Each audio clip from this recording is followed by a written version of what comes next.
जय माता दी साथियों, मैं नरेंद्र विश्वकर्मा आप सभी का आपके अपने इस यूट्यूब चैनल नरेंद्र विश्वकर्मा में हार्दिक स्वागत करता हूं। मध्य प्रदेश अतिथि शिक्षक भर्ती 2025-26 गेस्ट टीचर भर्ती 2025-26 का आदेश हुआ जारी। जी हाँ, तो बढ़ते हैं आदेश की ओर।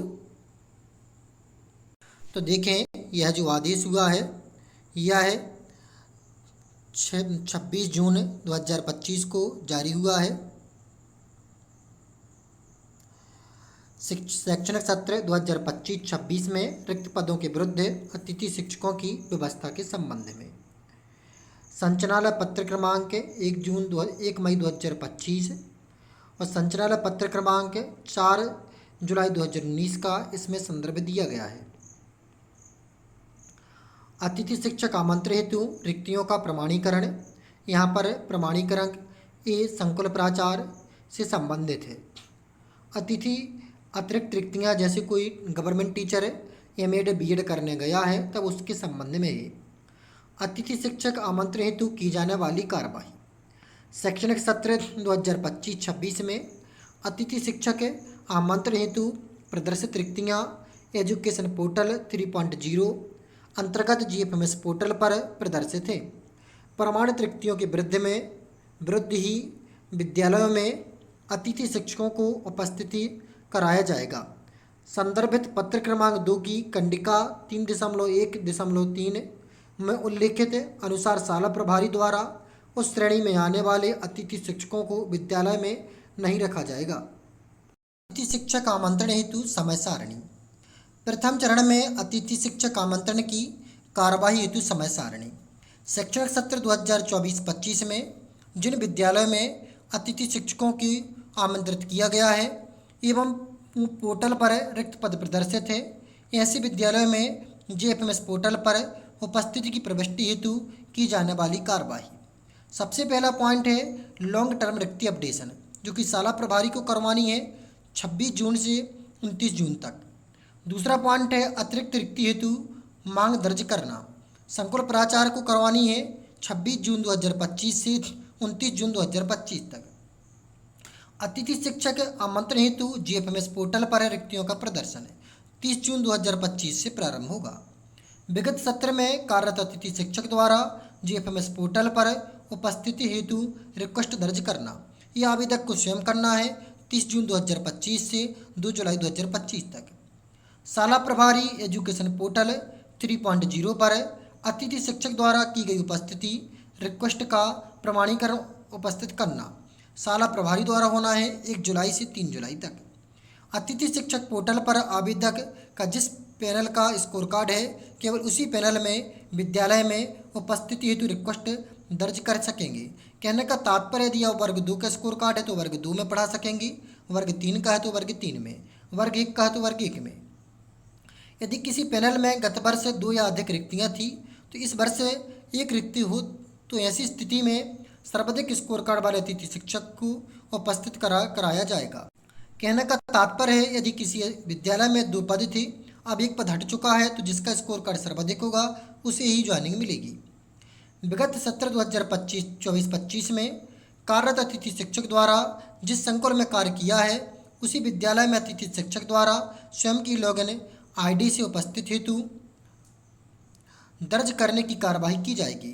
कहने का तात्पर्य है 2024-25 में कार्यरत अतिथि शिक्षक द्वारा जिस विद्यालय में कार्य किया गया था उसी विद्यालय में अतिथि शिक्षक द्वारा स्वयं की लॉगिन आईडी से उपस्थिति हेतु रिक्वेस्ट दर्ज करनी होगी।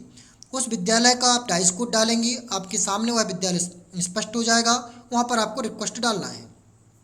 अतः अतिथि शिक्षक द्वारा जीएफएमएस पोर्टल पर 3.0 पर निर्धारित समय विधि में संबंधित विद्यालय में उपस्थिति दर्ज करने की कार्रवाई की जाएगी। विद्यालय को शाला प्रभारी अतिथि शिक्षक की विद्यालय में उपस्थिति कराने के पूर्व स्कोर कार्ड में दर्ज शैक्षणिक व्यावसायिक शैक्षिक पात्रता परीक्षा की जानकारी का परीक्षण करने के उपरांत अतिथि शिक्षक की उपस्थिति पोर्टल पर प्रमाणित करेंगे। जानकारी त्रुटिपूर्ण पाए जाने पर उपस्थिति हेतु रिक्वेस्ट को रिजेक्ट करने की कार्रवाई पोर्टल पर करेंगे।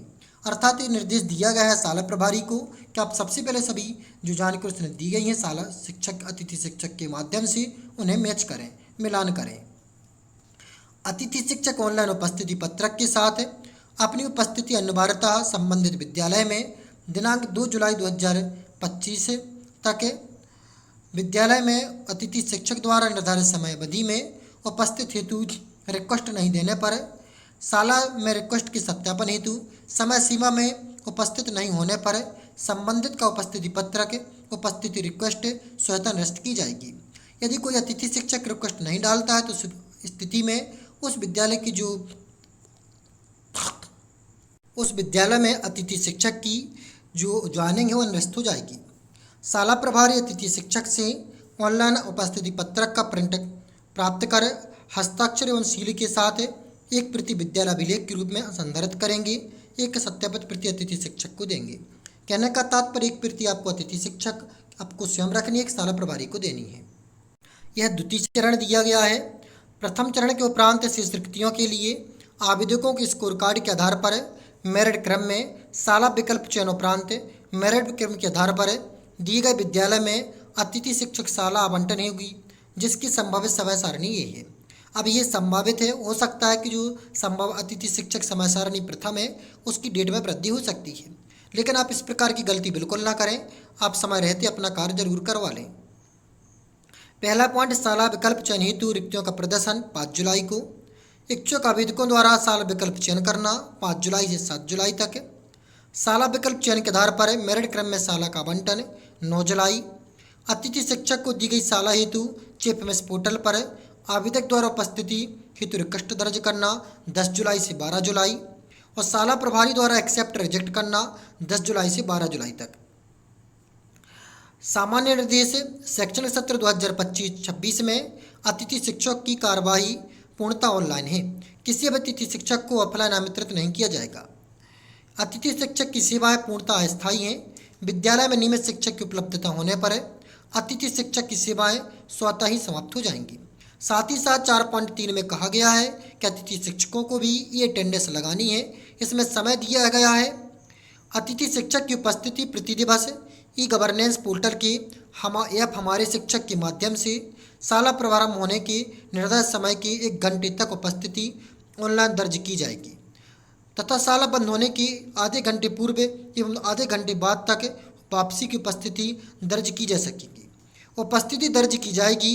दर्ज उपस्थिति के आधार पर ही अतिथि शिक्षकों का मानदेय जनरेट होगा। जो अतिथि शिक्षक ऑनलाइन उपस्थिति नहीं लगाएंगे उन्हें मानदेय की पात्रता नहीं होगी। अतिथि शिक्षक द्वारा निर्धारित समय सीमा में उपस्थित ऐप के माध्यम से दर्ज नहीं करने पर उस दिवस का मानदेय जनरेट नहीं होगा। तो महत्वपूर्ण पॉइंट किया गया है। इस महत्वपूर्ण पॉइंट के माध्यम से कई अतिथि शिक्षकों की उपस्थिति से वंचित हो सकती है।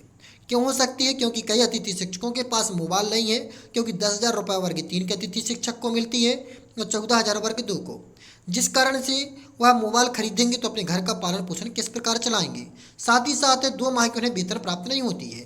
तो इसलिए विनम्र अनुरोध है कि इस पर एक बार पुनः विचार करें। यदि आप ऑनलाइन अतिथि शिक्षक प्रक्रिया करवाना चाहते हैं तो उन्हें गवर्नमेंट टीचर की तरह सुविधाएं दें। फिर इसके बाद ये अटेंडेंस के माध्यम से गुजारें, जिससे अतिथि शिक्षक को किसी प्रकार की कोई भी परेशानी नहीं होगी। उम्मीद करते हैं कि आपको जानकारी अच्छी लगी। यदि अच्छी लगी तो वीडियो को लाइक और चैनल को सब्सक्राइब जरूर करें। फिर मिलते हैं एक नए टॉपिक के साथ नए वीडियो में। तब तक के लिए जय माता दी।